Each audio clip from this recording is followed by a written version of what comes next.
Seorang pemuda ditemukan terkubur di ladang kopi.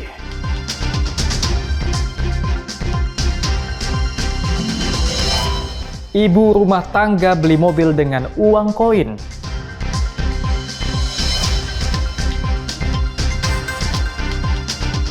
Kembangkan kreativitas anak melalui dongeng.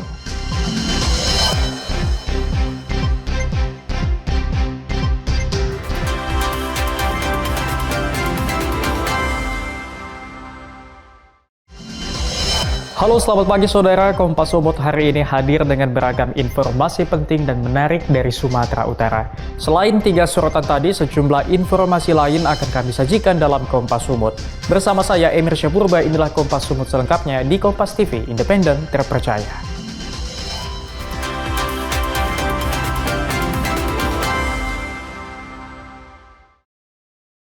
Saudara, warga desa Dukum Siroga dihebohkan dengan penemuan jenazah yang terkubur di area ladang kopi. Korban diketahui merupakan warga desa yang sempat hilang beberapa waktu lalu. Inilah video amatir saat penggalian lokasi temuan jenazah di area ladang kopi di desa Dukum Siroga, Kecamatan Simpang 4. Korban yang diketahui warga desa Dukum Siroga sempat hilang setelah berangkat dengan temannya dari sebuah kedai kopi desa. Petugas yang datang ke lokasi langsung memasang garis polisi untuk melakukan pemeriksaan. Dari pemeriksaan petugas, di bagian kepala korban ada luka yang diduga akibat tindak kekerasan. Setelah kita gali, kita angkat, kita bawa ke rumah sakit Kabanjahe, dan setelah di rumah sakit Kabanjahe, didapati ada luka di bagian keningnya ya, kening. Jadi kita patut menduga bahwa itu adalah korban tindak pidana. Petugas sendiri masih melakukan penyelidikan untuk mengungkap kasus ini. Hendry Setiawan, Kompas TV, Karo, Sumatera Utara. Saudara, pencuri sepeda motor milik kurir pengantar paket disergap personil Polrestabes Medan. Pelaku sempat viral saat melarikan motor dan puluhan paket korban. Ini adalah rekaman CCTV yang merekam detik-detik dibawa kaburnya sepeda motor milik kurir paket di kawasan Padang Bulan, Medan. Saat kurir memberikan paket ke halaman rumah pelanggan, motor korban yang berada di luar pagar rumah dalam hitungan detik langsung dilarikan kawanan pencuri. Korban sempat berupaya mengejar pelaku, namun sia-sia. Kawanan pencuri langsung kabur dengan kecepatan tinggi. Selain sepeda motor, puluhan paket yang masih berada di sepeda motor turut dibawa kabur. Usai menerima laporan korban, personel unit Pidum Satreskrim Polrestabes Medan menyelidiki rekaman CCTV. Beberapa hari penyelidikan, petugas berhasil menyergap 1 dari 2 pelaku. Namun sepeda motor korban sudah dijual pelaku yang kini buron, termasuk puluhan paket yang dibawa kabur. Kasat Reskrim Polrestabes Medan Ajun Komisaris Besar Polisi Bayu Putro Wijayanto bilang, paket yang dibawa kabur saat kejadian tidak seluruhnya dijual oleh para pelaku. Sebab beberapa paket digunakan sendiri oleh pelaku untuk keperluannya sehari-hari. Karena mengetahui kelengahan dari si pengirim paket, kunci maupun sepeda motor di pinggir jalan dengan kunci lengket, dan dibawa kabur oleh si pelaku beserta paket-paketnya. Paket-paketnya pun dibawa dan sudah diserahkan maupun diberikan kepada orang lain. Yang lain masih kita buru karena masih kita tidak lanjuti salah satu pelaku yang menjual sepeda motornya dan paket-paket tersebut dijual kemana ataupun dimiliki oleh siapa. Ini masih kita tidak lanjuti. Polisi menghimbau pelaku yang berstatus buron untuk segera menyerahkan diri. Polisi memastikan akan terus melakukan pengejaran dan tak segan memberikan tindakan tegas. Ferry Irawan, Kompas TV, Medan, Sumatera Utara. Saudara, lokasi judi terbesar di Kabupaten Karo digerebek tim gabungan Polda Sumatera Utara. Pelaku menggunakan bangunan rumah toko agar tidak dicurigai petugas.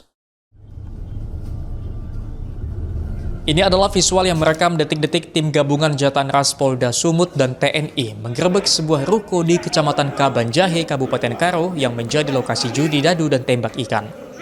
Saat petugas datang, puluhan orang mulai dari bandar, operator, hingga pemain sempat berupaya kabur namun gagal. Petugas mengamankan 6 mesin judi tembak ikan masih dalam kondisi menyala. Mesin judi tersebut dijaga seorang operator wanita. Sedangkan di lapak judi dadu, petugas mendapati puluhan orang sedang bertaruh uang. Dari lapak judi dadu, petugas menangkap bandar dan 2 kaki tangannya yang berperan sebagai pengutip uang. Direktur Reserse Kriminal Umum Polda Sumut, Komisaris Besar Polisi Riko Taruna Mauruh mengatakan ada 29 orang diamankan ke Polda Sumatera Utara. Dari hasil pemeriksaan, 6 orang dipulangkan karena tidak terbukti, sedangkan 23 lainnya dipastikan terlibat perjudian. Lokasi yang kami lakukan penindakan ataupun penggerebekan merupakan lokasi perjudian yang terbesar di Kabupaten Tanah Karo. Perjudian dadu dan mesin tembak ikan. Kemudian tim gabungan mengamankan 29 orang berikut barang bukti di TKP yang Dalam kasus ini, para pelaku kini terancam penjara selama 10 tahun karena dijerat dengan pasal 303 Kitab Undang-Undang Hukum Pidana tentang perjudian. Tim Liputan Kompas TV, Karo, Sumatera Utara. Ibu rumah tangga beli mobil dengan uang koin. Saksikan usai jeda.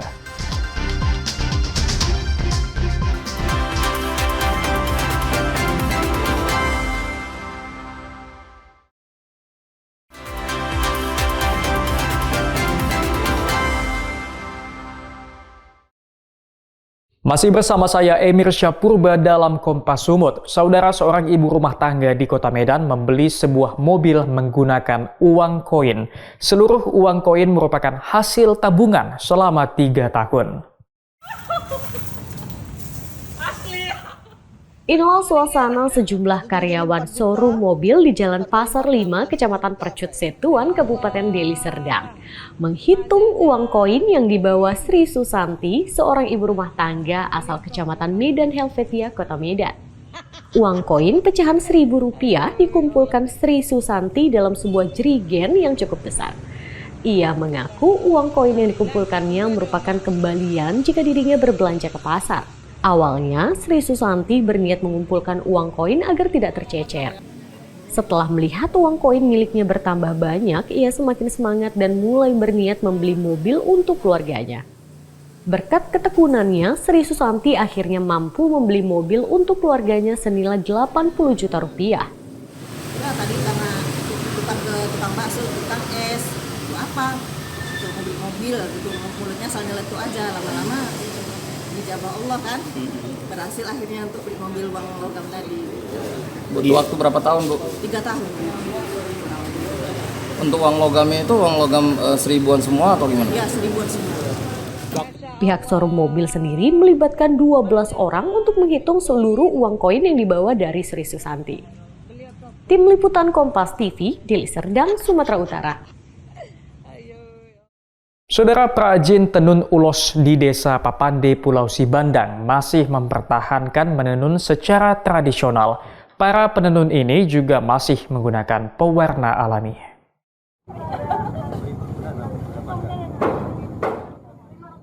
Ulos merupakan kain tenun ciri khas dari suku Batak. Dalam pembuatannya, ulos ada yang ditenun secara tradisional maupun secara modern dengan menggunakan mesin. Saat ini, perajin tenun ulos tradisional bisa ditemukan di kawasan Danau Toba, tepatnya di Desa Papande, Pulau Sibandang, Kabupaten Tapanuli Utara. Menuju Desa Papande, kita bisa menyeberangi Danau Toba menggunakan kapal penyeberangan selama 10 menit dari Pelabuhan Muara. Hampir 80% wanita di Desa Papande berprofesi sebagai perajin tenun ulos tradisional. Mereka belajar secara turun-temurun. Uniknya lagi, mereka menggunakan bahan alami dari pohon ketapang untuk mewarnai benang. Untuk membuat satu motif ulos, para perajin ini memerlukan waktu sekitar 1 bulan, mulai dari pewarnaan benang, penentuan motif, dan penenunan. Dari motif yang sama, mereka bisa membuat 3-5 pasang ulos yang terdiri dari sarung dan juga selendang. Lamanya proses pembuatan karena menenun ulos secara tradisional harus detail. Adapun motif ulos yang mereka kerjakan yaitu jenis ulos harungguan yang dahulu hanya dipakai oleh para raja-raja. Sementara untuk penjualan, Para perajin tidak perlu ikut langsung memasarkan kepada konsumen. Karya ulos-ulos mereka langsung dijual ke galeri milik pemerintah kabupaten tanpa menunggu harus ada pembelinya. Sepasang ulos untuk selendang dan sarung dijual dengan harga Rp2.500.000 hingga Rp3.500.000. Jenis sarungguan, Pak. Sarungguan. Iya. Kalau untuk orang Batak sendiri pergunakan untuk apa, Bu? Untuk pesta, ada pesta Batak. Kalau untuk bahan baku sendiri sulit nggak diperoleh, Bu? Bahan bakunya kita beli, Pak. Beli ya? Iya, beli. Tapi kalau untuk buat warna kita sendiri yang buat Pak dari tumbuh-tumbuhan gitu. Pewarnaannya? Iya, pewarnaan. Oh begitu? Iya, karena pewarnaan alam namanya, Pak. Ya. Bisa mengetahui pewarnaan alam ini dari mana? Dari pohon ketapang. Dari apa? Dari kalau di sini namanya salaon gitu. Konsumen atau pembeli bisa membedakan motif hasil tenun ulos tradisional yang lebih detail dibandingkan ulos mesin. Sementara dari sisi pewarnaan, yang membedakan adalah warna yang lebih cerah ketika menggunakan pewarna kimia. Tim Liputan Kompas TV, Tapanuli Utara, Sumatera Utara. Saudara, berbekal kreativitas seorang wanita di Kabupaten Deli Serdang mengolah limbah styrofoam menjadi beanbag atau kursi santai yang cantik dan bernilai ekonomi tinggi. Kini kursi santai berbahan styrofoam ini sudah dipasarkan ke sejumlah daerah di Sumatera. Banyaknya limbah styrofoam terus menjadi ancaman bagi kelestarian lingkungan hidup. Namun di tangan seorang Dewi Setiani, limbah styrofoam mampu diolah menjadi beanbag atau kursi santai yang cantik dan bernilai ekonomi tinggi. Untuk mengolah limbah styrofoam sendiri cukup sederhana. Limbah styrofoam diolah menjadi bulir-bulir kecil dengan menggunakan mesin khusus. Kemudian bulir-bulir tersebut dikumpul dan dimasukkan ke dalam kain pembungkus dengan aneka bentuk dan warna. Dewi mengaku memproduksi aneka bentuk kursi santai sesuai dengan kebutuhan konsumen. Untuk harga sendiri cukup terjangkau, mulai Rp100.000 hingga yang paling mahal Rp850.000. Usaha yang diberi nama Medan Beanbag ini dibangun Dewi pada tahun 2012 lalu karena prihatin melihat banyak limbah styrofoam di lokasi tempatnya bekerja dulu. Mulai saya saya kan dulu kerja salah satu bidang furniture kan. Awalnya saya lihat ada pecahan styrofoam atau styrofoam kan biasa kalau perabot itu ada kayak kas styrofoam itu yang besar kan. Kok sayang kali, banyak kali gitu nggak dimanfaatin. Nah, saya ambil ide, ada yang memang bisa saya pergunakan, saya buat cover beanbagnya, saya coba buat cover kan, habis itu ya udah saya beli mesin, saya pecahin itunya. Sekarang udah jadi. Kini Dewi memamerkan hasil karyanya di galerinya yang berada di Desa Lalang, Kabupaten Deli Serdang. Dewi juga memasarkan karyanya melalui jejaring media sosial. Tim Liputan Kompas TV Medan, Sumatera Utara. Kembangkan kreativitas anak melalui dongeng. Saksikan usai jeda.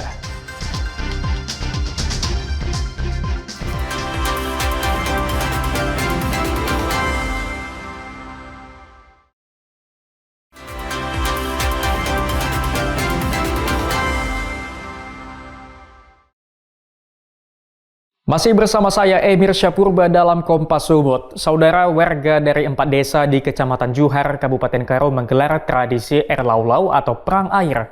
Tradisi ini digelar warga untuk memanggil hujan. Ratusan warga dari 4 desa di Kecamatan Juhar memenuhi jalanan desa dengan membawa air. Mereka menyiramkan air kepada siapa saja yang mereka temui. Tak jarang sejumlah warga saling menyiram air dan larut dalam kegembiraan. Tidak hanya di jalanan desa, warga juga berkumpul dan menari bersama sembari disiram air oleh warga lainnya. Bukan hanya orang dewasa, sejumlah anak-anak dan remaja juga ikut dalam tradisi Erlaulau, sebuah tradisi masyarakat Kabupaten Karo ketika perkampungan mereka dilanda kemarau panjang.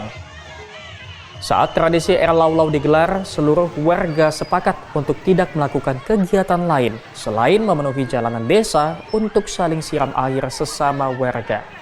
Tradisi perang air ini juga memiliki makna mendalam sebagai simbol keberkahan dan pembersihan diri. Yang terlibat dalam acara ini adalah semua masyarakat di Cuar 4 desa ini, di Cuar Sembelang, Cuar Tarigan, Cuar Ginting Sadinyoga, dan Cuar Peranginayu. Apa sih Pak yang latar belakangnya, kenapa bikin acara air lau? Kan kabarnya udah lama kemarau ya kan? Kita ini, itu makanya kita buatkan tradisi seperti ini, karena ini sudah tradisi dari leluhur kita, dari nenek moyang kita. Sebelum dilakukan perang air, seluruh warga dipimpin tokoh adat dan pengetua desa berdoa kepada Yang Maha Kuasa meminta segera diturunkan hujan.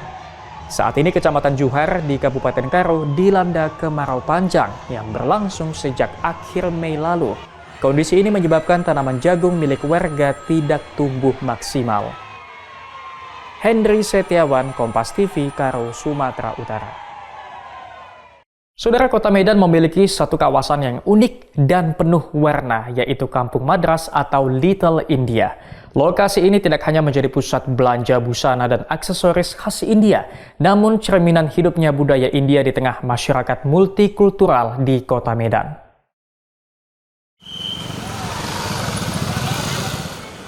Di kawasan ini, deretan toko busana dan aksesoris khas India akan memanjakan mata pengunjung. Aneka busana mulai dari sari, lehenga, hingga kurta dengan warna cerah dan bordir yang memikat dijajakan di deretan toko busana yang ada. Tidak hanya itu, perhiasan tradisional seperti gelang, kalung, dan hiasan rambut turut dijajakan di Kampung Madras ini. Untuk harga sangat terjangkau, mulai dari Rp200.000 hingga Rp1.000.000 tergantung jenis dan model busana. Bedanya kalau udah masuk sini sih lebih ke modern ya Kak. Ini udah kalangan kita juga udah bisa pakai. Terus nggak hanya untuk yang tradisional aja, semua bisa pakai semua kalangan. Karena dia udah. Deretan toko yang menjual busana khas India ini juga menjadi simbol keanggunan yang mewariskan cerita panjang budaya India di Kota Medan. Rauganda Malau, Nurul Hasanah, Kompas TV, Medan, Sumatera Utara.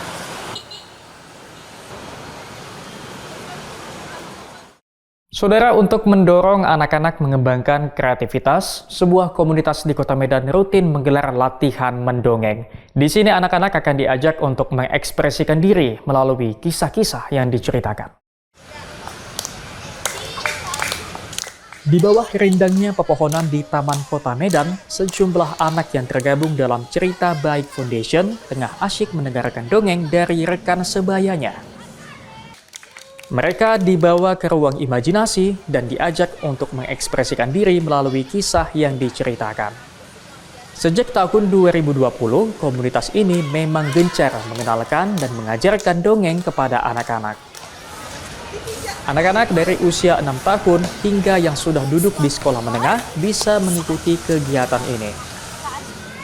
Selain menjadi pendengar, anak-anak juga diajarkan untuk bisa berdongeng di depan umum. Aktivitas ini bermanfaat untuk membentuk kepercayaan diri dan mengasah kreativitas anak. Iya, pada intinya itu kan public speaking ya, maka kemudian akan melebar. Mereka bisa berpidato, bermain boneka, kemudian mendongeng, berkisah, kemudian mereka main wayang, kemudian menulis buku dan sebagainya. Segala sesuatu yang berhubungan dengan literasi sih. Salah satu anak yang tergabung dalam komunitas ini bahkan berhasil meraih juara di tingkat nasional setelah rutin berdongeng di depan anak-anak lainnya. Kalau Ais, alhamdulillah waktu itu ikut lomba, Ais masuk tingkat nasional Kak. Dan Ais nasional, alhamdulillahnya lagi nih juara 2. Tapi itu hal yang menakjubkan, Ais tak sangka. Alhamdulillah. Oke. Alhamdulillah Faiz ya. Bagi Anda yang ingin mengajak dan mengenalkan si buah hati dengan dongeng, bisa mengikuti kegiatan yang dilaksanakan oleh Cerita Baik Foundation setiap hari Kamis dan Minggu di Taman Ahmad Yani, Jalan Imam Bonjol, Kota Medan. Emir Syapur Bairo Ganda Malau, Kompas TV, Medan, Sumatera Utara. Sampai di sini Kompas Sumut hari ini. Anda bisa menyimak video tayangan kami di kompas.tv atau menyaksikan siaran langsung via streaming di kompas.tv/live. Kami undur diri, tetap saksikan rangkaian program berita di Kompas TV, independen, terpercaya.